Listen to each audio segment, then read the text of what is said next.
안녕하십니까?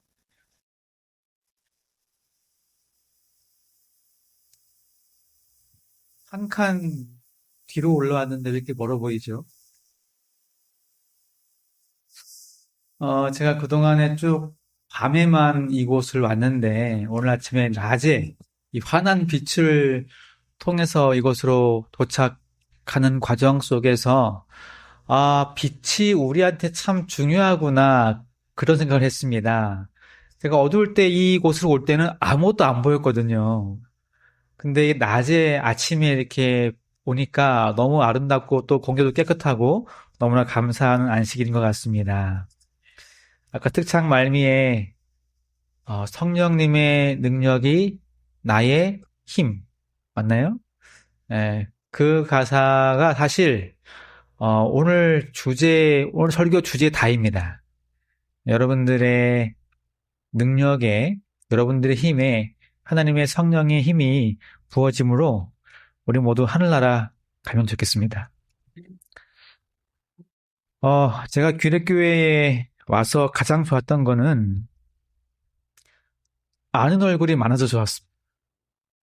예, 다들 아는 얼굴이라서 참 감사했습니다. 우리가 하늘나라 올라가면 아는 얼굴이 참 많았으면 좋겠습니다. 다 함께 하늘에 올라가서 우리 그때 귀례교회에서 만났던 우리 성도님들 하면서 함께 꼭 껴안으면서 하늘에서 감사의 인사를 나눴으면 좋겠습니다. 히브리서 9장 7절입니다. 오직 둘째 장막은 대제사장이 홀로 1년에 한 번 들어가되 자기와 백성의 허물을 위하여 드리는 피 없이는 아니하나니. 여러분, 히브리서 9장 7절은 대제사장이 1년에 한 번 아주 특별한 날에 가장 거룩한 방인 지성소에 들어가는 이야기를 하고 있습니다. 이때 이 대제사장은 자기 잘못과 또 백성들의 죄를 용서받기 위해서 하나님께 피를 드렸습니다. 이 일은 단순히 아무 의미 없이 그냥 규칙적으로 드리는 의식이 아니고 예수님이 우리 죄를 완전히 용서해 주신 것을 미리 보여주시는 중요한 상징적 의식이었던 것입니다. 지성소는 하나님이 계신 아주 특별한 장소이고 이 대제사장은 하나님과 사람들 사이를 연결해주는 중요한 역할을 했습니다. 그 대제사장이 바로 예수 그리스도이십니다. 무엇보다 피는 죄를 용서받기 위해서 필요했습니다. 왜냐하면 피가 없이는 사함이 없기 때문입니다. 이것은 생명을 대신 내어주지 않고는 죄를 용서받을 수 없다는 것을 알려주고 있는 것입니다. 하지만 예수님은 단번에 자신을 희생하심으로 이 모든 것들을 완성시키셨습니다.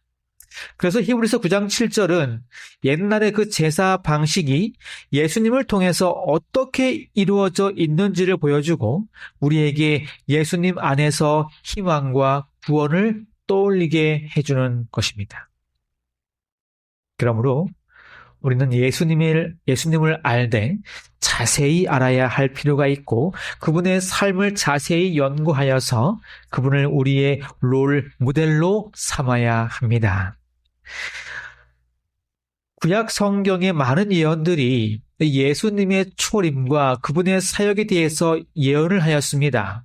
그 예언들이 다 성취가 되었습니까? 여기 보니까 미가서 5장 2절에 베들레헴 에브라다야 너는 유다 족속 중에 작을지라도 이스라엘을 다스릴 자가 내게서 내게로 나올 것이라 그의 근본은 상고에 영원에 있느니라. 여기 보니까 이스라엘을 다스릴 자 곧 예수 그리스도가 나오겠다라고 지금 예언을 하고 있습니다. 심지어 뭐까지요? 태어날 장소까지 정확히 예언되어 있습니다. 이 예언이 지금으로부터 약 2025년 전 성취가 되었습니다. 이사야 61장 1절에 보니 주 여호와의 영이 내게 내리셨으니 이는 여호와께서 내게 기름을 부으사 가난한 자에게 아름다운 소식을 전하게 하려 하심이라. 예수님이 심지어 어떤 사역을 하실지도 이미 다 예언되어 있었습니다. 그분은 예언대로 가난한 자와 병든 자들의 위로가 되어 주셨습니다. 시편 22편 10절에 보니까 개들이 나를 에워쌌으며 악한 무리가 나를 둘러 내 수족을 찔렀나이다. 심지어 주님이 어떤 고난과 역경을 받으실 것까지도 예언되어 있습니다. 이렇게 구약의 모든 예언이 예수님의 초림에 집중했고 그 초림의 성취가 되었던 것입니다. 이제는요, 신약에서 어디에 초점을 맞추고 있을까요? 구약이 예수님의 초림이었다면 신약은 어디요? 예수님의 재림입니다. 왜냐하면 주님께서 십자가를 통해서 죄의 문제를 해결하셨지만 아직 우리는 그 죄의 결과들로부터 완전히 해방되지 않았기 때문입니다. 우리는 지금도 여전히 죄의 결과들에 의해서 고통받고 있습니다. 여러 질병이나 재난이나 아픔이나 고통이나 슬픔이나 외로움이나 아까 우리 안교 시간에 간증했었죠. 필리핀에 여러 어려운 사람들 많이 있고 또 전쟁 때문에 지금 전쟁고화가 많이 일어나고 있습니다. 실제로 지금 세계는 점점 병들어가고 있습니다. 기술은 발달하고 있는데 지구는 점점 죽어가고 있습니다. 편의시설은 되게 좋아지고 있는데 희한하게 자살률이 증가하고 온갖 마약과 전쟁으로 인해서 많은 이들이 고통받고 있습니다. 이런 결과를 가져온 존재가 누구입니까? 바로 이 사탄입니다. 사탄은 영적 존재이긴 하지만 그 역시 하나님이 만드신 피조물에 불과했습니다. 그런 그가 하나님과 같아지려고 하는 그 이기적인 마음을 먹게 되었고 결국 하늘에서 반역을 일으키게 된 것입니다. 여러분 기억하시기 바랍니다. 죄는 마음에서 시작됩니다. 그래서 성경은 수도 없이 내 무엇을 지키라? 마음을 지키라고 우리에게 이야기하고 있는 것입니다. 우리가 하나님을 사랑하는 마음이 있으면 하나님을 선택하게 되어 있습니다. 그러므로 우리의 마음이 참 중요합니다. 제가 연애할 때 제 아내를 되게 좋아했을까요? 어땠을 것 같습니까? 네, 참 좋았습니다. 그래서 그 좋아하는 감정 속에 있다 보니 세상이 달라 보이는 거예요. 집에 가도 룰루랄라, 교회를 가도 룰루랄라, 또 계속 통화하고 싶은 거예요. 여러분들은 그런 경우 없습니까? 여러분 이것은 세상이 바뀐 것입니까? 아니면 내 마음이 바뀐 것입니까? 네, 마음입니다. 내 마음이 바뀌니 세상도 달라 보이는 거예요. 여러분 그래서 마음이 중요한 것입니다. 마귀가 하나님에 대하여 질투를 느끼는 순간 그는 더 이상 하나님을 사랑의 존재로 보는 것이 아니라 경쟁자로 보았습니다. 그 결과 지금 우리가 죄의 결과 속에서 허우적거리며 살고 있는 것입니다. 그런데 감사한 것은 바로 이것입니다. 용이 여자에게 분노하여 돌아가서 그 여자의 남은 자손 곧 하나님의 계명을 지키며 예수의 증거를 가진 자들로 더불어 싸우려고 바다 모래 위에 서 있더라. 용과 싸우기 위해서 바다 모래 위에 선 것이 감사한 게 아니라 우리를 남은 자손으로 불러주심에 감사드리는 거예요. 이것이 얼마나 큰 특권인지 모르겠습니다. 사탄 마귀는요, 예수의 교회를 핍박하며 남은 자손들과 싸우는 존재로 성경은 소개하고 있습니다. 사탄이 남은 자손들을 공격하려고 하는 이유는 그들이 죄인들을 순종으로 돌이키고 십자가의 복음을 전파하기 때문에 그렇습니다. 특별히 그런 일들을 통해서 사탄의 정체가 탄로 날 것이기 때문에 사탄은 계속해서 우리를 유혹하는 것입니다. 거짓 그리스도들과 거짓 선지자들이 일어나 큰 표적과 기사를 보여 할 수만 있으면 택하신 자들도 뭐 한다고요? 미혹하리라. 여기 거짓 그리스도들과 거짓 선지자들은 다 마귀의 앞잡이들입니다. 그들이 믿는 자들도 넘어뜨리겠다라고 공개적으로 드러난 것입니다.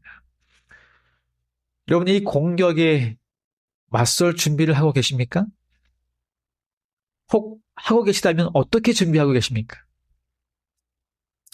과거 마귀는요, 마음 먹고 그리스도인을 공격했던 역사가 있습니다. 그 기간을 성경은 한때와 두때와 반때로 표현하고 있고 그것이 1260년의 기간입니다. 여러분, 말이 1260년이지요.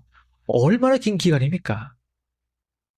만일 오늘이 1260년의 중간에 위치해 있었다면, 아니면 여러분들이 그 기간에 태어났다면 여러분들은 과연 얼마나 버틸 수 있었겠습니까? 많은 기독교인들이 붙잡혀가고 분명 살아서 감옥에 들어갔는데 시체로 나오고 공개 처형되고 사자 밥이 되는 이런 일들이 우리에게 닥친다면 여러분들은 그 기간을 어떻게 버티시겠습니까? 그들이 그렇게 억울하고 힘들고 고통스러운 순간에 버틸 수 있었던 유일한 끈은 바로 말씀이었습니다. 이 말씀이 그들을 버틸 수 있도록 도와준 것입니다. 이것을 너희에게 이르는 것은 너희로 내 안에서 평안을 누리게 하려 함이라. 세상에서는 너희가 환난을 당하나 담대하라. 내가 세상을 이겼노라. 여러분, 세상을 이기신 하나님을 의지하고 바라보아야 합니다. 제가 둘째 날에 말씀드렸죠. 태초에 우리에게 심판을 선언하시기 전에 주어진 기별이 바로 구속의 경륜이었다고요. 1260년 동안, 그 긴 기간 동안 그리스도인들은 분명 말씀으로 버텼을 것입니다. 이 말씀이 없었다면 어디에도 기댈 곳이 없었을 것입니다. 여러분, 그러므로 말씀으로 승리하시기 바랍니다. 여러분, 목사도 사람인가요? 목사도 사람입니다, 여러분. 제가 목회자지만 목사도 다 믿지 마시기 바랍니다. 오해하시지 마시기 바랍니다. 여러분들이 의지할 분은 설교 잘하는 목사가 아니라, 나랑 친하게 지내는 이웃이 아니라, 정말 나와 상담을 잘해주는 그 상담가가 아니라, 말씀의 주인공 되시는 예수 그리스도가 여러분들이 의지할 유일한 통로가 되어야 하는 것입니다. 그 말씀이 나에게 든든한 닻이 될 것이고 풍랑 속에서도 나를 지켜줄 것입니다. 이렇게 말씀으로 나아가는 자들이 바로 남은 자손이라고 이야기를 하는 것입니다. 우리 모두 남은 자손으로서 당당히 모래 위에 서게 되기를 간절히 바랍니다. 한 청년이 있었습니다. 이 청년이 예수님 앞에 다가왔습니다. 그리고 질문을 합니다. 선생님이요, 내가 무슨 선한 일을 해야 영생을 얻으리이까? 여러분, 이 질문, 여러분도 하는 질문 아닙니까? 주님, 제가 지금 신앙생활 열심히 하고 있는데 제가 도대체 어떻게 해야 영생 받을 수 있습니까? 어떻게 해야 구원받을 수 있습니까? 어떻게 해야 이 조사 심판의 기간에 모든 것들을 다 마치고 하늘로 입성할 수 있습니까? 그래서 예수님께서 이렇게 답을 하십니다. 내가 생명에 들어가려면 뭘 지키라? 계명들을 지키라. 그러면서 그 이후에 살인하지 말고 간음하지 말고 도둑질하지 말고 쭉 나오죠. 뭐예요? 십계명입니다. 우리가 이 대화 속에서 깨달을 수 있는 분명한 진리가 있습니다. 그것은 바로 우리가 영생을 얻기 위해선 반드시 무엇을 지켜야 한다고요? 계명을 지켜야 한다는 것입니다. 다시 말해서 진정한 구원은 율법을 순종하는 것임을 우리에게 가르쳐주고 있는 것입니다. 우리는 종종 이 계명을 소홀히 할 때가 있습니다. 여러분 10계명 계명 중에 10개 중에 가장 열심히 지키고 있는 계명이 무엇입니까? 넷째 계명입니까? 안식일을 기억하여 거룩히 지키라.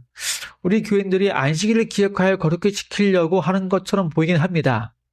그런데 나머지 9개 계명은요? 나머지 9개 계명은 중요하지 않습니까? 청년이 이렇게 답을 합니다.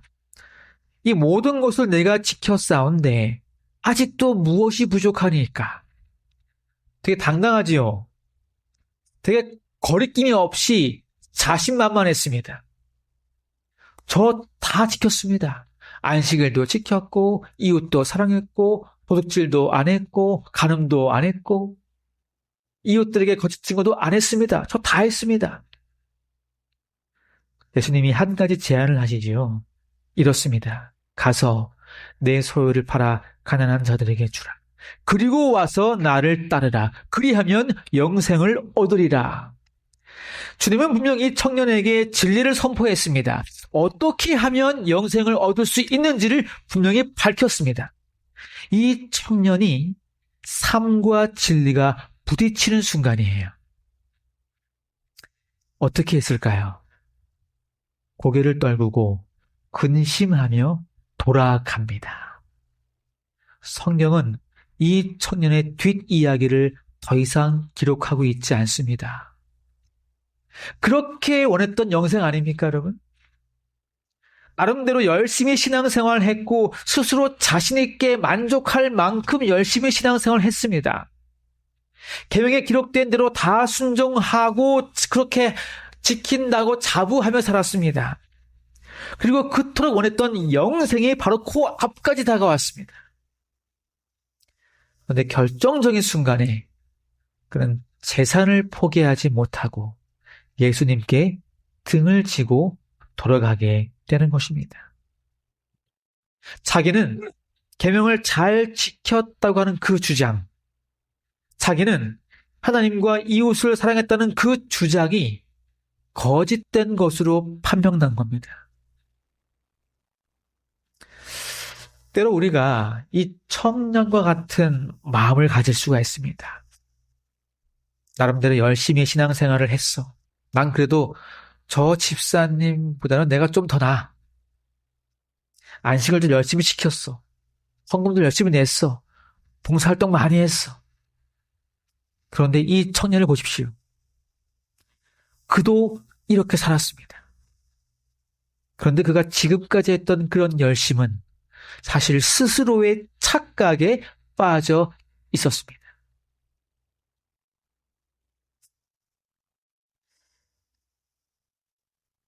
여기 사도행전 7장 53절에 보니까 너희는 천사가 전한 율법을 받고도 지키지 아니하였다. 스데반은요, 자신을 핍박하는 사람들에게 너희가 율법을 받고도 지키지 않았다라고 했습니다.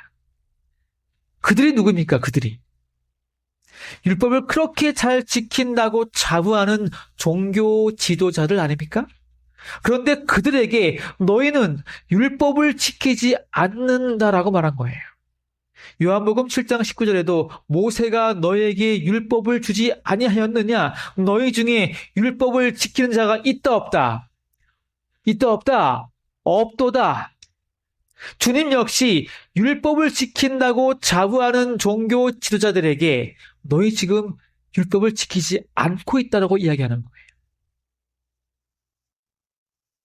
내가 이 귀대교회에서 열심히 오랫동안 다니면서 내가 헌신봉사 많이 했어. 안식을 열심히 지켰어. 라고 자부하지만 여러분들 한번 자원해 보시기 바랍니다. 내가 정말 진지하게 그리스도인으로서 변화된 삶을 살고 있는지요. 이 청년이 계명을 다 지켰다라고 말하지만, 그래서 우상을 섬기지 않았다라고 이야기를 하지만 결국 재물이 그의 우상이었던 것입니다. 여러분 기억하시기 바랍니다. 세상이 우리의 마음을 차지하고 있는 동안 그는 하나님의 계명을 지킬 수가 없습니다. 지금 여러분의 마음에 무엇으로 가득 채워 있습니까? 재물, 명예, 혹은 가족, 직장, 자존심, 내 경력, 내 생각, 무엇이든 그것이 하나님보다 위에 있다면 우리는 잘못된 믿음을 가지고 있다는 거예요. 어제 배운 것처럼 조사 심판의 기간은 믿는 성도들을 위한 심판입니다. 우리가 열심히 신앙생활하고 안식일 지키고 살고는 있지만 과연 나를 보고 하나님이 어떤 평가를 하실까요? 적어도 나 스스로는 잘 알 것입니다. 성령님이 우리를 그냥 두지 않으세요. 우리가 곁길로 갈 때마다, 우리가 잘못된 길로 갈 때마다, 잘못된 생각을 할 때마다 성령님은 우리에게 분명히 음성을 들려주십니다. 그 음성을 여러분 그냥 지나치지 않게 되기를 간절히 바라겠습니다. 우리가 하나님을 사랑한다면 율법을 지키게 되어 있습니다. 여러분 율법을 지키는 것이 율법주의자입니까? 아니에요. 율법을 지키는다고 율법주의자가 아닙니다. 율법주의자는 뭐예요? 율법을 억지로 지키려고 하는 자들이 율법주의자들입니다. 만일 여러분들이 하나님의 율법을 억지로 지키고 있다면 죄송하지만 여러분들이 율법주의자들이에요. 그런데 우리가 하나님을 진정으로 사랑한다면 그 율법은 자연스럽게 지켜지게 되는 것입니다. 의를 위하여 박해를 받은 자는 복이 있나니 천국이 그들의 것입니다. 우리는 주님이 선택하신 남은 자손입니다. 그런데요, 남은 자손들은 박해를 받게 되어 있습니다. 여러분 하나님께 복 받고 싶으십니까? 천국이 여러분의 것이 되고 싶으십니까? 그러면 박해를 받아야 합니다. 우리가 왜 박해를 받지 않는지에 대해서 정직하게 질문해 보아야 합니다. 바울은 그리스도 예수 안에서 경건하게 살고자 하는 자는 분명 박해를 받는다라고 이야기를 합니다. 단순히 교회 안에서 어떤 개인 간의 마찰 이런 것이 박해가 아니고요. 진정한 영적 박해입니다. 박해가 없다는 것은 교회가 혹은 내가 세속적인 표준과 점점 많이 타협하고 있기 때문에 그렇습니다. 또한 사탄의 유혹에 빠져 죄와 타협하는 정신이 우리 안에 가득하기 때문에 박해가 없는 것입니다. 요즘 안식일이 많이 무너지고 있습니다. 여러분 혹시 그거 아시나요?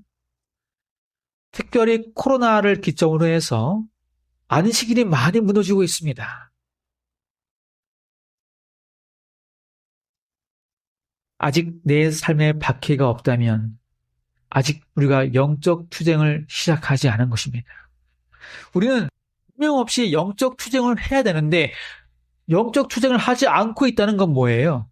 아직 내가 투쟁할 준비가 되어 있지 않거나 투쟁할 마음이 없거나.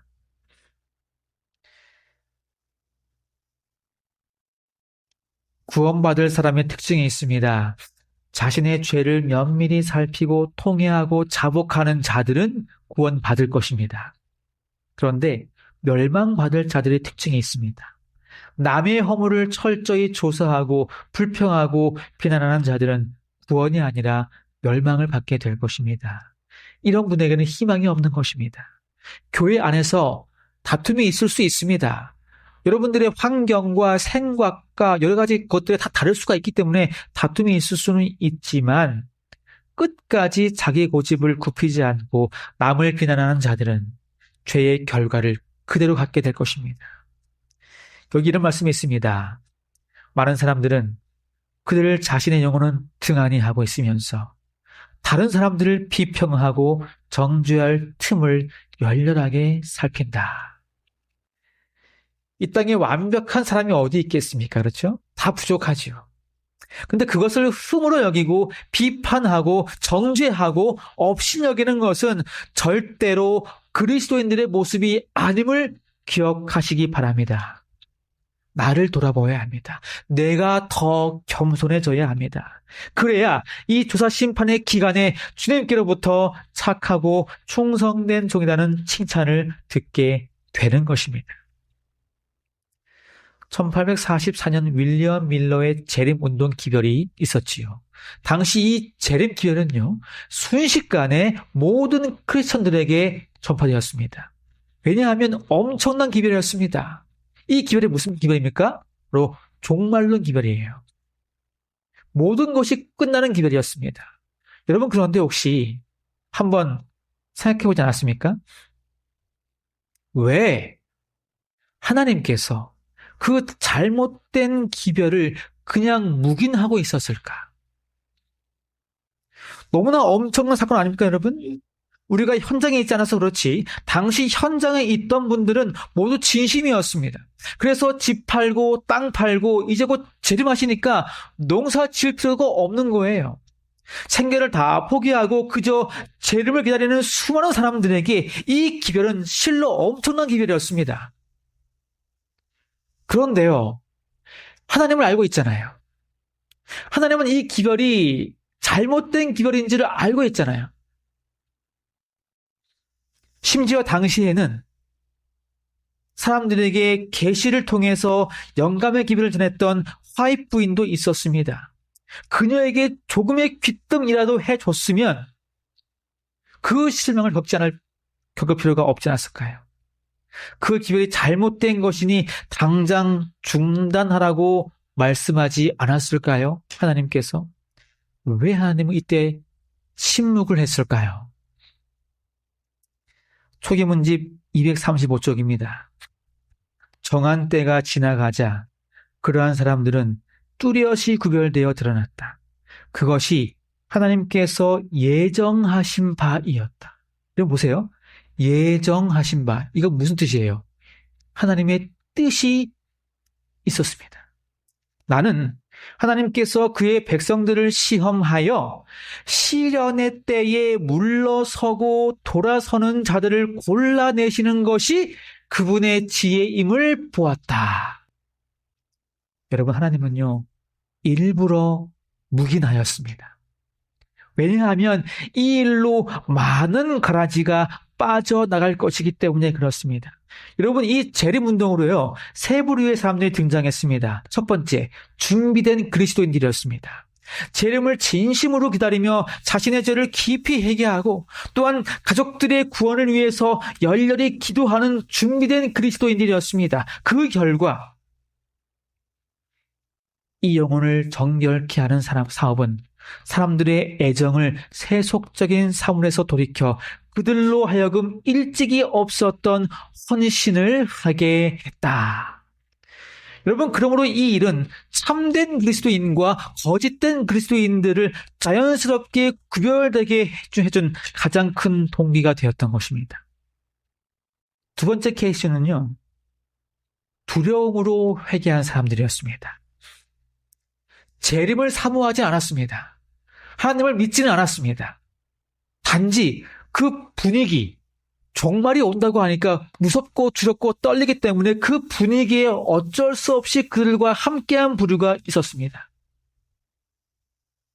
그런데 그들이 예수님이 오시지 않자 온갖 힐난의 말과 조롱 섞인 말투로 그들에게 모함을 하고 비웃으면서 돌아간 것입니다. 세 번째 부류는 재림 기별 자체를 부인하고 기별자들을 반대하는 사람이었습니다.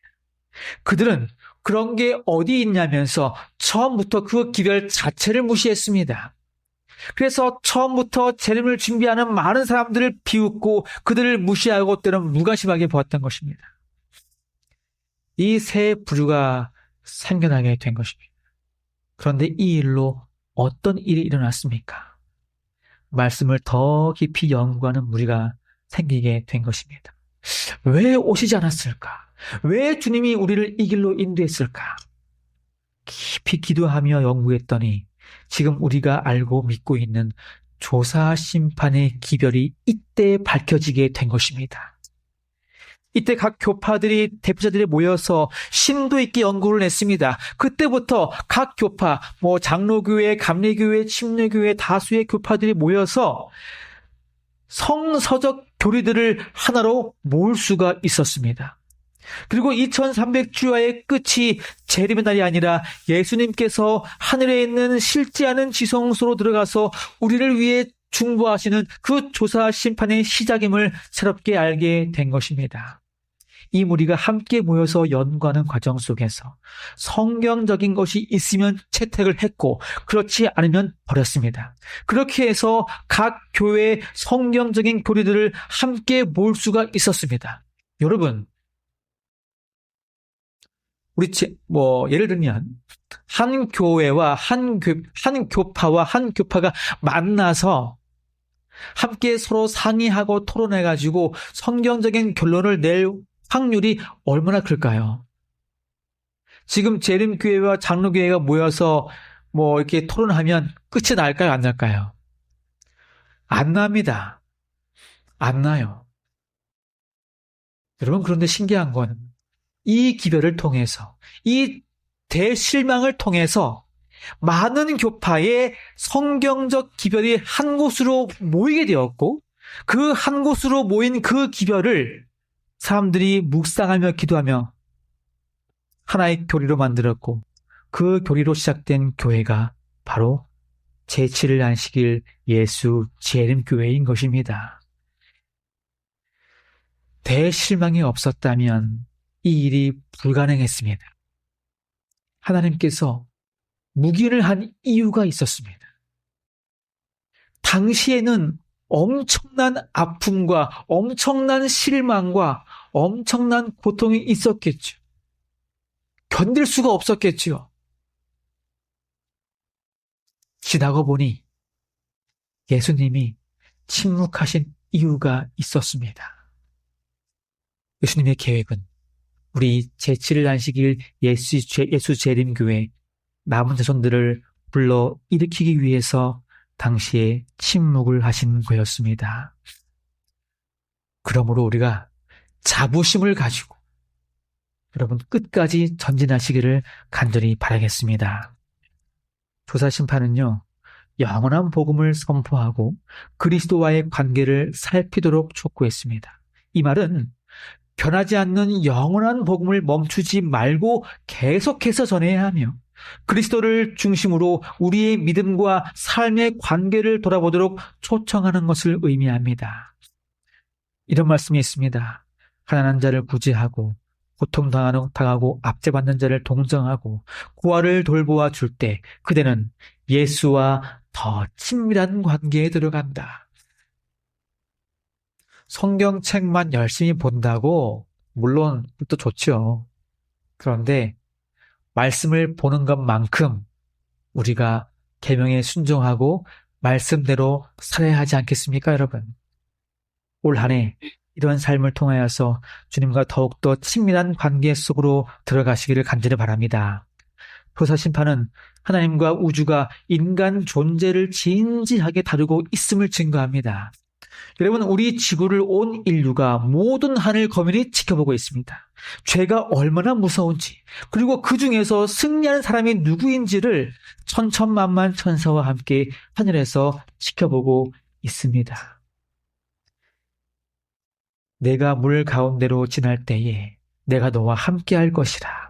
강을 건널 때에 물이 너를 침몰하지 못할 것이며 내가 불 가운데로 지날 때에 타지도 아니할 것이요 불꽃이 너를 사르지도 못하리니. 이런 믿음을 가지고 우리 함께 전진합시다. 세상이 마치 마귀의 주도하에 움직이는 것 같아 보이지만 사실은 그 위에 더 큰 하나님의 계심을 믿어 의심치 않습니다. 하나님이 허락하시고 하나님이 움직이십니다.